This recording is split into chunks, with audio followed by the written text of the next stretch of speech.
Businessman Darshan Hiranandani, in an explosive affidavit today, claimed Trinamool Congress MP Mahua Moitra had given him her parliament login ID to frame questions on the Adani group, which she felt was the only way to target Prime Minister Narendra Modi. The claim is a huge setback for Mahua Moitra, currently battling BJP allegations that she had accepted cash and favours from the Hirnandani group chief and should be suspended from Parliament.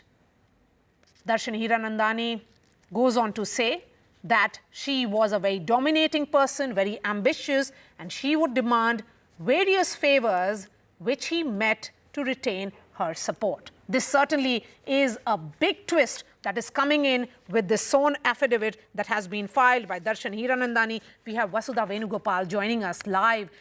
Vasudha, the big question now is, there is no way that Mahua Moitra can find any exit anymore. The linkages have been built. The entire curry, or as we say, the ring is complete here. It takes us to Hindenburg, and the larger conspiracy is about targeting Prime Minister Narendra Modi, embarrassing him, and that was the reason why she was targeting Gautam Adani. Absolutely, Maria. I think, this case, what has happened today, Darshan Hiranandani's signed affidavit actually brings out really explosive details as to what really happened between Darshan Hiranandani and also Mahua Moitra, and in some ways corroborates all the complaints and all the research that Jay Dehadre and Nishikant Dubey had put together. Remember that Nishikant Dubey has already approached not just the speaker, but also the IT minister, saying that her login was being used by a Dubai-based gentleman, whereas Jay Dehadre has already written to the CBI. So in what Darshan Hiranandani has come up with today actually corroborates everything that these two guys have been saying. And of course, both of them have also been called by the ethics committee on October 26. But I think, with Darshan Hiranandani's affidavit and his details today, this case actually goes beyond the parliament also, because while he accepts that he had complete security credentials, login credentials of Mahua Moitra to add questions that he wanted, which itself actually compromises the integrity and confidentiality of the parliament,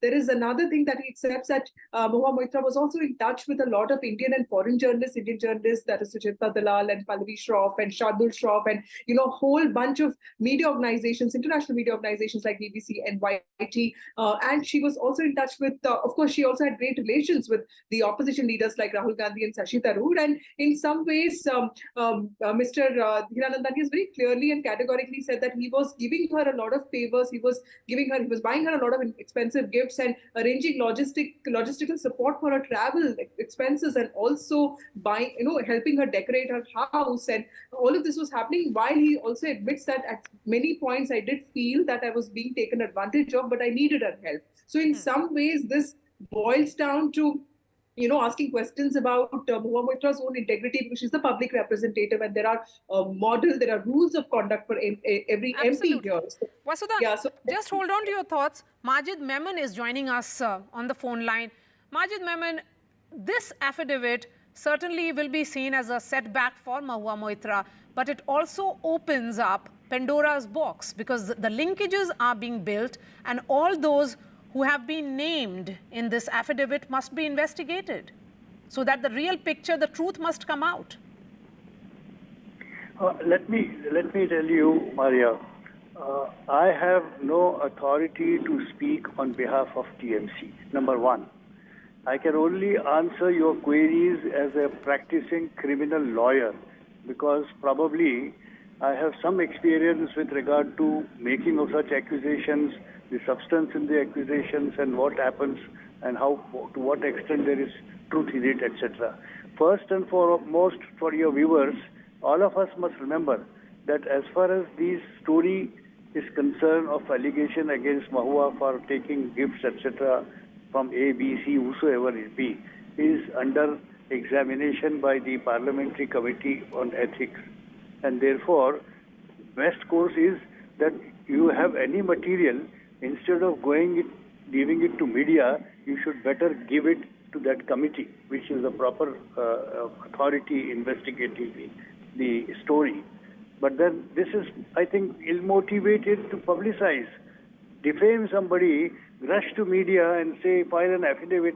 Now, Mr. Darshan Hiranandani must also remember that if he is trying to suggest that he has bribed the MP to do something which the MP is not supposed to do, then the bribe giver is also equally liable for criminal action. And secondly, what is wrong for the member of parliament to ask the questions which are legitimately given to him or her for the purposes of putting it in the parliament? There's nothing wrong. Why do you give gifts unless you have bad intention of trapping the MP? These are all questions which will be raised. Mr. Hiranandani, XYZ, whosoever is alleging that he has given gifts will be cross-examined by the committee. Let him face the committee. And I Giving think bribes, will come out both thereafter. are criminal offence. Deshratna Nigam continues to be with us. We also have Ashutosh Srivastav, both lawyers of Supreme Court. Deshratna Nigam, the MPs who have been named have also been very vociferous. So far the silence of TMC is being questioned. The silence of India parties, particularly the Congress and the Aam Aadmi Party, is being questioned because of repeated targeted attack against the Adani group, which was linked to targeting Prime Minister Narendra Modi. Maria, in fact, let me make a few clarifications here, because Vasudha was saying that Sucheta Shardul Pallavi Shroff a journalist. Shardul Shroff is a lawyer.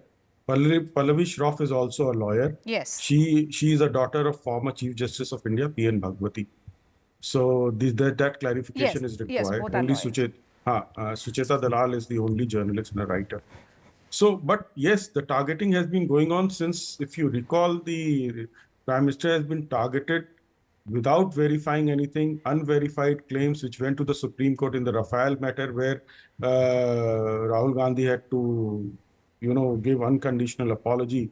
And then if you look at the Pegasus, then Adani, then BBC documentary, there is an entire chain of it. And I think all seems to be connected through international conspiracy and domestic players which are there. And Adani, they found a soft target because of the two reasons as mentioned in the affidavit, being a contemporary of Mr. Modi and also from Gujarat. So they found him to be a soft target and targeted him and trying to malign the India historian Prime Minister Modi, who could not be, a single allegation of corruption against Mr. Modi. And therefore, a story was being built. Here you see the kind of allegations which were raised by Rahul Gandhi. So from where the material, unverified material was coming, now we know the sources. And even to that extent, they tried to, file cases in the courts so that somehow, the India's story is, compromised. The G20, as you rightly said, was going on. And so many other issues which are there. And time and again, the courts have shown the mirror to these people. Now, I believe, the Ethics Committee will take its own stand. This would be regarding suspension or termination of our membership to the Lok Sabha. But the crime is separate. The crime is to be investigated. So two things are different. One is the breach of privilege of the parliament, contempt of parliament. On the other hand, you have the crime under the Prevention of Corruption Act and various other acts which are there. So these two things are different and can go on simultaneously. All right. A quick word also from you, Ashutosh, and then I give the final words to Tushar.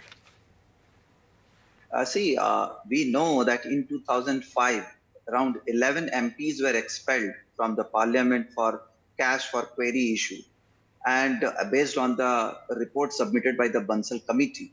And at present, the allegations which have been made by Mr. Hiranandani, it cannot be denied as such, and the investigation which is going on is very much required. And if there is any substance to what has been stated in the affidavit of Mr. Hiranandani, obviously the Ethics Committee will take its course, and it is not the first time which has happened. It has happened in the past, and serious actions were taken earlier also.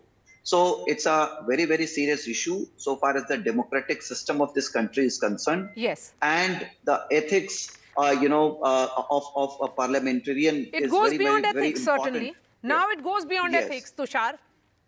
There's a larger conspiracy here. There are several sources, several business houses. There are several media groups, several politicians. All of them are involved. Well, it's a big nexus being exposed bit by bit, Maria.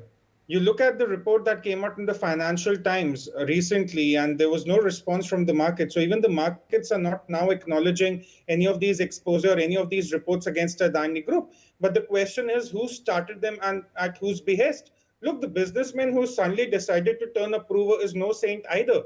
He was bribing an active parliamentarian to raise specific questions on specific policy matters to drop benefits and attacking a specific business group. So once this comes out in the open, we are looking at a complete nexus, which will include other parliamentarians as well, I fear, and other journalists. Now, to side with one business or to be against one business is understandable, but sharing your parliamentary login credentials with an external third party, how does that fit into the larger decorum of the parliament? That's one question. Of course it doesn't. It doesn't. And number two, the most damning statement in that affidavit is that someone was using her account credentials, logging in and posting questions on her behalf against the Adani Group. Now, this is some very, very serious allegation, and it can be easily detected via an IP address history and the technical checks. That can be easily detected. So the question is, if all these allegations are indeed true, where is the political endgame for Mahua Moitra? Is the TMC going to distance themselves from her? Is the alliance going to distance themselves from her? What is the political fallout of this for Mahua Moitra? Yes, we'll be following this story very, very closely. Tushar, Deshrat Nigam and Ashutosh, thank you so much for your time. That's all from me. Thanks so much for watching.